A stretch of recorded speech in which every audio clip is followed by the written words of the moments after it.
اوس اور خزرج یثرب میں جا ٹھہرے، خزاں مکہ میں رک گئے اور کچھ ازد سرحات میں ٹھہر گئے، کچھ ازد امان میں۔ 4 قبائل شام کی طرف نکل گئے، ان میں خم، جزام، عاملہ اور کسان یہ قبیلے تھے۔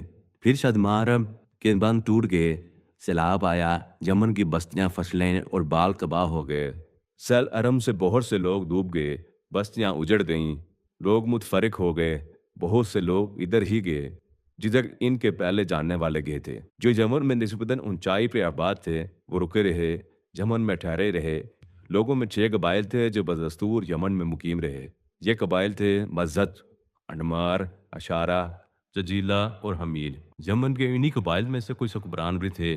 ایک ان میں سے ربیعہ بن نصر تھا، وہ یمن کا بادشاہ تھا، اسے تباہ یمن کہا جاتا تھا۔ ایک طرح اس نے ایک خوفناک خواب دیکھا، پریشانی سے اٹھا، اٹھتے ہی اپنی قلمرو کے سب کہن، ساغت، قیافہ، شناس اور نجومی دربار میں طلب کیے۔